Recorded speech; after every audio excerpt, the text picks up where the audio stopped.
Hi മഡിയേഴ്സ്, ഞാൻ നിങ്ങൾ ജിജാസ്. നമ്മുടെ ഹിമാചൽ ട്രിപ്പിന്റെ മൂന്നാമത്തെ ദിവസമാണ്. നമ്മളുള്ളത് മണാലിലാണ്. മണാലിലെ വശിഷ് ടെമ്പിളിലാണ് നമ്മൾ ആദ്യം വന്നേക്കുന്നത്. അവിടെ വെച്ച് നമ്മൾ ഹിമാചൽ കറങ്ങി നടക്കുന്ന ജാപ്പനീസ് വുമൺ നക്കുസയും ജാപ്പനീസ് ബോയിനെയും കണ്ടാർന്നിട്ടാ, ഒരു ആർട്ടിസ്റ്റിനെ. ഇനിയിപ്പോൾ നമ്മൾ നേരെ പോണത് ജോഗിനി വാട്ടർഫോൾസിലേക്കാണ്.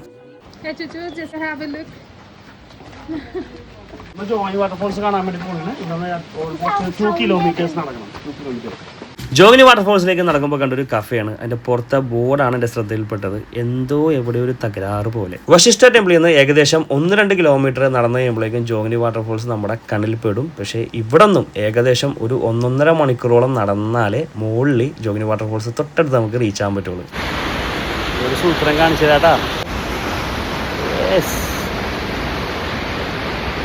നമ്മുടെ ജോഗിനി വാട്ടർഫോൾസ് താഴ്ത്തുനിന്ന് ഏകദേശം 1 മണിക്കൂർ എൻ്റെ നടക്കാൻ ഇങ്ങനെ എത്താൻ. പക്ഷെ ഒരു രക്ഷയില്ല. കിഡിലെ സ്പോട്ട്. മണാലി വന്നു കഴിഞ്ഞാൽ മസ്റ്റ് വിസിറ്റ് ആണ്ടാ. ഇങ്ങനെയുള്ള നടക്കുമ്പോഴെ കാഴ്ച എന്നൊക്കെ പറഞ്ഞാൽ ഒരു രക്ഷയില്ലാത്ത കാഴ്ചകളാണ്. അടിപൊളിയാണേ. മഴയുള്ള സമയത്തൊക്കെ പറയണ്ടല്ല, വിചാരിക്കും. കിഡിലെ സ്പോട്ട്, മസ്റ്റ് വിസിറ്റിംഗ് മണാലി. തിരിച്ചിറങ്ങുമ്പോൾ കണ്ട കാഴ്ചയാണ് ഹിമാലയൻ ഓന്തുകളുടെ സംസ്ഥാന സമ്മേളനം. ഹിമാലയൻ ഓന്തുകൾക്ക് നമ്മുടെ അടുത്ത ഓന്തിനെ പോലെ പേടിയൊന്നും ഇല്ലട്ടാ. അടുത്തായിട്ട് നമ്മൾ പോയത് ഹഡിംബ ടെമ്പിളിലേക്കാണ്. മരങ്ങളാൽ ചുറ്റപ്പെട്ട് ഒത്ത നടുക്ക് നിൽക്കുന്ന ബ്യൂട്ടിഫുൾ ആയിട്ടുള്ള ഒരു ടെമ്പിൾ.